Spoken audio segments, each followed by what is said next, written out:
Olá, meus amigos, olá, minhas amigas concurseiras. Por aqui começamos mais uma aula e nesta oportunidade nós iremos abordar o assunto pontuação.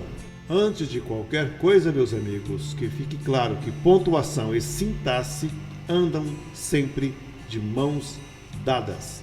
E para começo de conversa, nós vamos falar sobre vírgula. Vírgula e sintaxe andam sempre de mãos dadas. A vírgula é, sem dúvida, o assunto mais cobrado em prova de concurso público em se tratando de pontuação. A tal pausa marcada pela vírgula nem é tão importante assim, mas o conhecimento de análise sintática de período simples e composto, esse é muito importante. Você vai descobrir ao longo desta aula, nós iremos viajar juntos, o quão importante é a nossa querida e adorável vírgula. A Associação Brasileira de Imprensa, ABI, quando completou 100 anos, fez uma campanha para divulgar o uso da vírgula. Preste atenção como foi esta campanha. A vírgula, aquele sinal incômodo que às vezes sobra, às vezes falta e outras vezes muda o sentido do texto. A vírgula pode ser uma pausa ou não. Olha só, não, espere. Embaixo, não espere. A vírgula pode sumir com o seu dinheiro. Temos primeiro 23,4, embaixo 2,34. A vírgula pode ser autoritária. Aceito, obrigado. Aceito, obrigado. Pode criar heróis. Isso só ele resolve. Ou isso só ele resolve. Este juiz é corrupto. Ou este juiz é corrupto. A vírgula pode ser a solução. Vamos perder. Nada foi resolvido. Vamos perder nada. Foi resolvido. A vírgula muda de opinião. Não queremos saber. Não, queremos saber. Isto serve para nos lembrar que vírgula não é problema de gramática, mas de informação. Lembre-se, a pontuação, principalmente a vírgula, está ligada diretamente ao seu conhecimento de análise sintática. Você precisa reconhecer o sujeito, o verbo, os complementos, os adjuntos. Precisará também dominar orações coordenadas, subordinadas. Se você tem problemas quanto a identificar o que é uma oração coordenada, uma subordinada, volte lá nas conjunções, tá? Volta um pouquinho lá, estude novamente que você conseguirá identificar. Nessas próximas frases que irei trazer, vamos rever as nossas frases iniciais para vermos a mudança de sentido e de classificação sintática quando usamos ou não a vírgula. Este juiz é corrupto. Juiz entre vírgulas tem função de quê? De vocativo. Sem vírgulas, tornou-se um sujeito. Este juiz é corrupto. Quem é corrupto? Este juiz. Olha só esta frase. Vamos perder. Nada foi resolvido. Na frase de baixo, vamos perder nada. Foi resolvido. Na primeira frase, nada é sujeito. Na segunda frase, é objeto direto. Então, estas frases só para a gente começar a brincadeira e vamos dar sequência aos nossos estudos.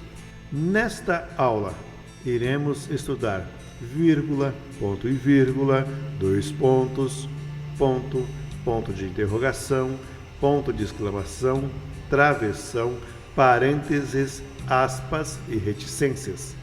E a nossa aula começa exatamente com a vírgula. Antes de tudo, sobre vírgula, é bom reiterar que seu conhecimento de sintaxe precisa estar em dia para que entenda bem o que nós vamos tratar a partir de agora. A vírgula pouco ou nada tem a ver com prosódia, mas tem muito a ver com sintaxe. Estou insistindo nisso porque algumas pessoas colocam vírgulas por causa de pausas feitas na fala. A vírgula na escrita não necessariamente é uma pausa na fala. Tampouco é usada para pausar quando se lê um trecho virgulado. Assim, vale dizer que o importante é primeiro saber em quais situações não se usa a vírgula. Vamos lá? A vírgula não pode ser usada entre o sujeito e o verbo. Olha só nesta frase. Todos os alunos daquele professor, vírgula, entenderam a explicação. Esta vírgula não pode ser usada aí, porque está separando o sujeito, professor, do verbo entenderam. A vírgula não pode ser usada entre o verbo e logo após o seu complemento. Qual que é o complemento do verbo? Objeto direto e objeto indireto. Lembrando que o objeto direto sempre virá sem preposição. O objeto indireto sempre virá preposicionado. Olha só, os alunos entenderam toda aquela explicação do professor sobre vírgula. Então, entenderam não pode ser separado do restante da frase, porque a sequência vem o objeto direto, sem preposição. Os alunos precisam de uma explicação detalhada sobre vírgula. Olha só, os alunos precisam é o verbo, ele não pode ser separado do objeto indireto, que já veio preposicionado. Antes do objeto indireto está a preposição de. Não se pode separar o verbo do objeto indireto ou objeto direto. Os alunos entenderam que preposição. Os alunos precisam de que. Novamente a preposição, não pode separar. Os alunos ficaram satisfeitos. O objeto direto está aí sem preposição e não pode ser separado do verbo. Dando sequência, a vírgula é facultativa entre o complemento de um verbo e logo um adjunto adverbial. Nossos alunos ficaram exercitando questões de vírgula ontem à noite. Na primeira frase, sem vírgula. Na frase de baixo, nossos alunos ficaram exercitando questões de vírgula ontem à noite. Olha só, o adjunto adverbial, ontem à noite, está separado com vírgula. É um caso facultativo. Pode ou não ser separado por vírgula. Seguindo em frente, a vírgula não pode ser usada entre um substantivo e seu complemento nominal ou adjunto nominal. Então, ela não pode separar o substantivo do complemento nominal. Vamos ao exemplo. Todos os alunos daquele professor entenderam a explicação.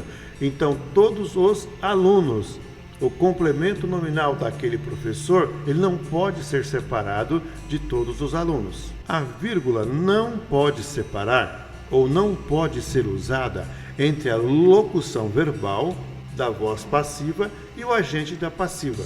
Olha só o exemplo. Todos os alunos foram convidados por aquele professor para a feira. Não se pode usar essa vírgula, separando esta locução verbal foram convidados, ou seja, todos os alunos, agente da passiva, foram convidados por quem? Por aquele professor. Não se separa com vírgula. Agora nós vamos estudar a vírgula dentro do período simples. A vírgula dentro do período simples é usada para separar termos de mesma função sintática numa enumeração. Vamos ao exemplo. Simplicidade, clareza, objetividade, concisão são qualidades a serem observadas na redação oficial. Ou seja, veio enumerando termos que possuem, que trazem a mesma função sintática. Simplicidade, clareza, objetividade, concisão são qualidades a serem observadas na redação oficial. Exemplo de baixo. Devemos observar a simplicidade, a clareza, a objetividade e a concisão na redação oficial. Mais uma vez, dentro de um período simples, a enumeração de termos com a mesma função sintática. A vírgula também serve para separar aposto explicativo. Vamos ao exemplo. Aristóteles, o grande filósofo, foi o criador da lógica. Olha só. A expressão "o grande filósofo" está trazendo uma explicação sobre quem era Aristóteles. A vírgula serve também para, no período simples, separar o vocativo. Vamos ao exemplo. Brasileiros, é chegada a hora de votar. Nós temos o vocativo brasileiros separado por vírgula do restante da oração. É chegada a hora de votar. A vírgula também separa termos, objeto direto ou indireto, deslocados de sua posição normal na oração. Vamos ao exemplo. As explicações sobre vírgula. O professor nunca procurou te dar? Então, olha só. O objeto direto foi deslocado, por isso foi separado por vírgula. A vírgula também separa facultativamente as expressões para mim, para ti ou para si, sendo sinônimas quando indicam benefício próprio ou posse, independentemente de sua posição na frase. Vamos para o exemplo. Para mim, nada é melhor que acordar depois do meio-dia e dormir depois da meia-noite. A vírgula foi colocada entre parênteses para ficar evidente que é uma vírgula facultativa. A vírgula serve para separar termos que foram repetidos com a intenção de reforçar a ideia, a expressão do autor. Vamos ao exemplo. Aquele aluno era esforçado. Então, para separar esses termos que foram repetidos, usamos a vírgula.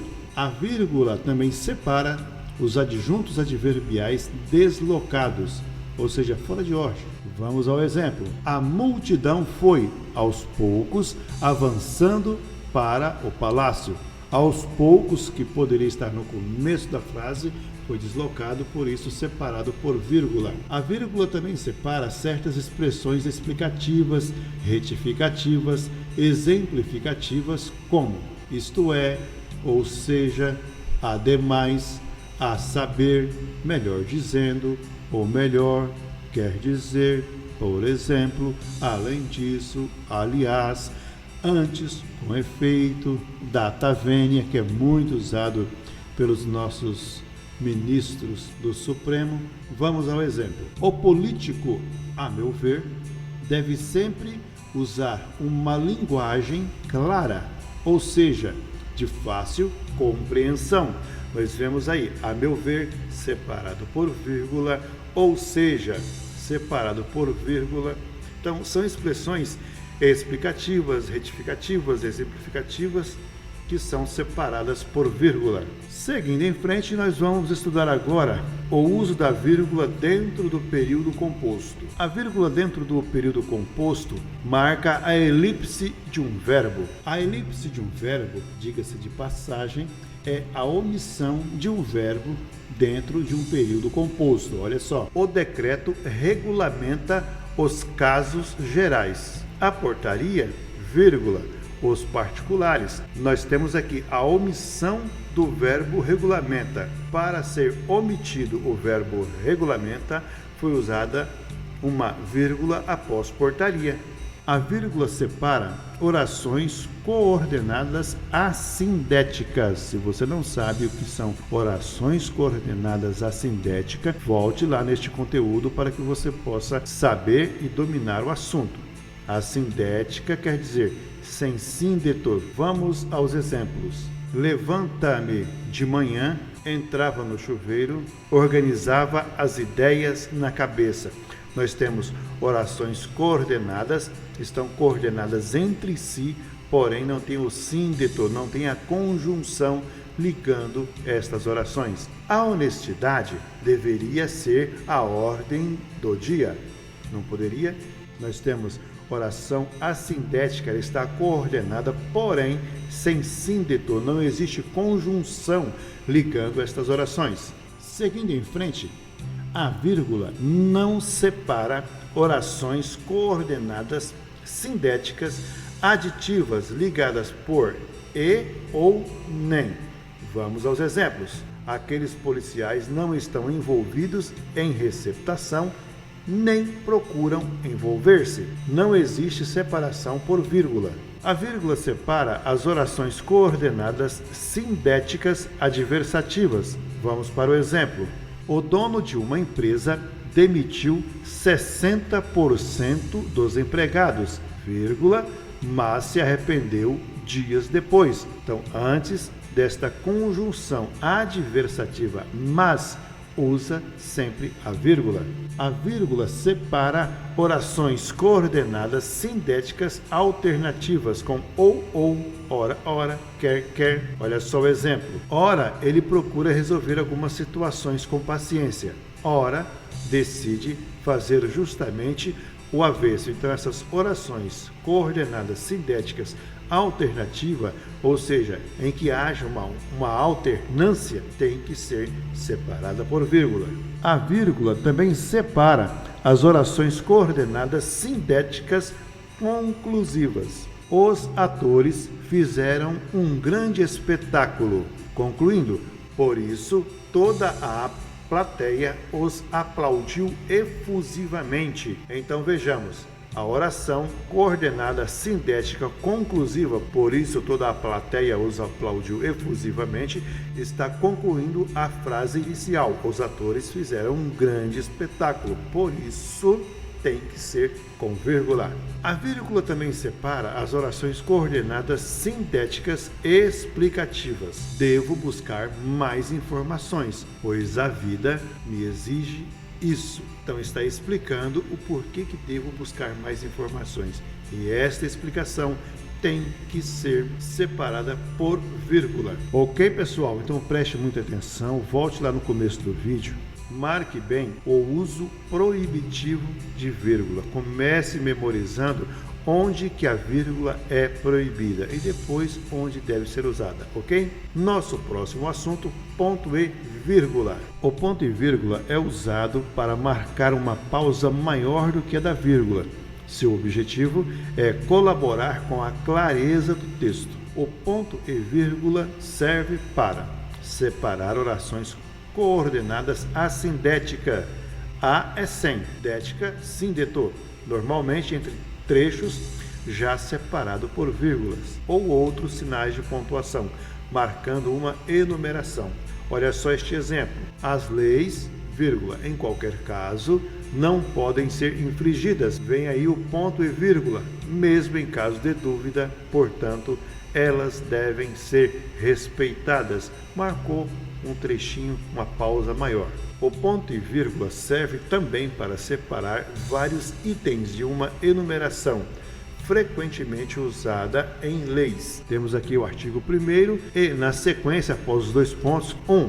A soberania, 2. A cidadania, sempre separado por ponto e vírgula. 3. A dignidade da pessoa humana, ponto e vírgula. 4.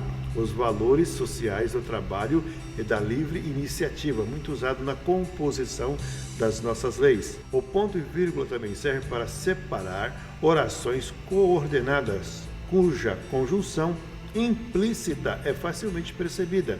Vamos ao exemplo. Comeu muito na festa, exageradamente, não conseguiu ir à aula de hoje. A frase completa seria: comeu muito na festa, exageradamente, por isso não conseguiu ir à aula hoje. O ponto e vírgula serve para fazer uma espécie de elipse, esconder esta conjunção. O ponto e vírgula também é usado para separar orações coordenadas adversativas e ou conclusivas com conectivo deslocado. Vamos ao exemplo. Ficarei com esta, ponto e vírgula, não posso pagá-la à vista, porém. Então, teve um deslocamento nesta frase, houve o deslocamento do conectivo, porém, Nesse instante foi obrigado o uso do ponto e vírgula. Agora nós vamos estudar os dois pontos. A finalidade dos dois pontos, ou o uso dele, é para marcar uma supressão de voz em frase, voz esta ainda não concluída. Em termos práticos, este sinal é usado para, primeiro uso, introduzir uma citação em um discurso direto. Assim disse Voltaire: devemos julgar um homem mais pelas suas perguntas do que pelas suas respostas. Então, diante de um discurso direto, há esta supressão da voz para se fazer uma citação. Os dois pontos também são usados para introduzir um aposto explicativo, enumerativo, distributivo ou uma oração subordinada substantiva apositiva. Vamos ao exemplo. Amanda tinha conseguido finalmente realizar seu maior propósito. Qual que é o maior propósito? Seduzir Pedro, que, por sua vez, amara 3 pessoas: Magda, Luana e principalmente a si mesmo. Então nós temos aí a introdução de aposto explicativo, enumerativo, distributivo e uma oração subordinada, substantiva, apositiva, com aposto. Os dois pontos também servem para introduzir uma explicação ou enumeração após as expressões, por exemplo, isto é, ou seja, a saber, como, etc. Como neste exemplo, adquirimos vários saberes, como linguagens, filosofia, ciências. Nesta enumeração, logo após ser usado como, foi colocado os dois pontos para seguir a enumeração: linguagens, filosofia, ciências. Os dois pontos também servem para marcar uma pausa entre orações coordenadas. Ele já leu muitos livros. Pode-se dizer que é um homem considerado culto. Marcou-se uma pausa na oração coordenada. Ele já leu muitos livros. Marcou-se esta pausa para, na seguida, dar sequência. Pode-se dizer que é um homem considerado culto. Precisamos ousar na vida. Dois pontos, uma pausa, devemos fazê-lo com cautela. Os dois pontos também são usados para marcar a invocação em correspondências. Olha só este exemplo. Ao começar uma correspondência, outra versão trazendo a fala: prezados senhores, dois pontos. Nosso próximo assunto, o ponto. Emprega-se o ponto basicamente para indicar o fim de uma frase declarativa de um período simples ou composto. Pode substituir a vírgula quando o autor quer realçar, enfatizar o que vem após. Neste exemplo, posso ouvir o vento assoprar com força, derrubando tudo. O autor quis reforçar esse derrubando tudo, por isso colocou o ponto. O ponto é também usado em quase todas as abreviaturas, como estes exemplos da tela.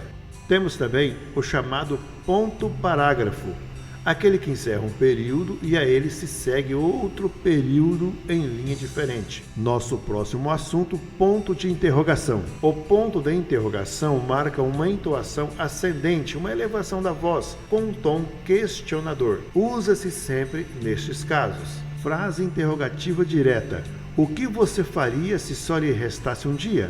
Então, na frase interrogativa direta, nós temos o ponto de interrogação, entre parênteses, para indicar incerteza sobre o que se disse.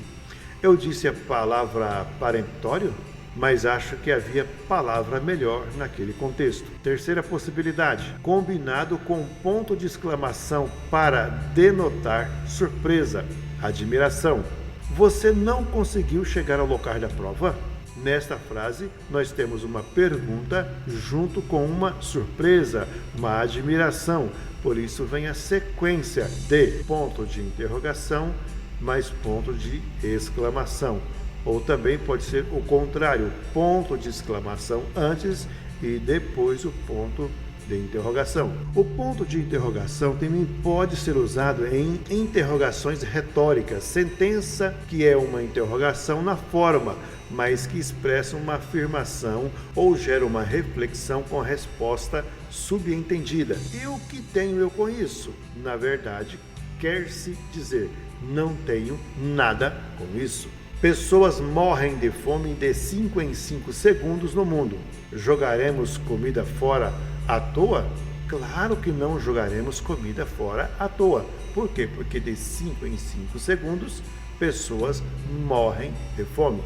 Nosso próximo assunto, ponto de exclamação. O ponto de exclamação é empregado para marcar o fim de qualquer frase com entonação exclamativa, indicando altissonância, exaltação de espírito, exaltação da voz. Normalmente, exprime admiração, surpresa, assombro, indignação, ordem e outras cositas más. Coitada dessa menina! Que linda mulher! Saia daqui! O ponto de exclamação vem trazendo esta expressão de admiração. Coitada dessa menina! Ou assombro, coitada dela! Que linda mulher! Alguém ficou assombrado. Uma ordem: saia daqui! Segunda situação do uso de exclamação. Vem após as interjeições. Nós já tratamos do assunto interjeições. Se você tem dúvidas, volte lá na aula de interjeições, ok? Algumas das interjeições. Nossa, Deus do céu! Como não vimos isso antes? Oh, isso é fantástico! Vamos agora ao uso do travessão. O travessão é um sinal bastante usado na narração, na descrição, na dissertação e no diálogo. Portanto, figura repetida em qualquer prova. É um instrumento eficaz em uma redação. Pode vir em dupla se vier intercalado na frase. Vamos aos usos do travessão. O primeiro uso indica a mudança de interlocutor no diálogo, ou seja, olha só, que gente é aquela, seu Alberto? Mudando o interlocutor, são japoneses. Japoneses e é gente como nós? Então, nessa alternância de interlocutores, usa-se o travessão. Segundo caso do uso do travessão, quando precisamos colocar em relevo certos termos, expressões ou orações. Substitui, neste caso, a vírgula, os dois pontos, os parênteses e os colchetes. Vamos ao exemplo. Marlene, sem ser artificial ou piegas, lhe perdoou incondicionalmente. Olha só, nós temos este termo que foi colocado em relevo entre os dois travessões. Um grupo de turistas estrangeiros, todos muito ruidosos. Nós temos um predicativo do sujeito que também é um aposto explicativo, como na frase abaixo. Os professores, amigos meus do curso Carioca, vão fazer videoaulas. Amigos meus do curso Carioca é um aposto explicativo que vem separado por dois travessões. E agora nós vamos aos parênteses. Os parênteses, muito semelhantes aos travessões e as vírgulas, são empregados para colocar em relevo certos termos ou expressões ou orações. Substitui nestes casos a vírgula ou até mesmo os travessões.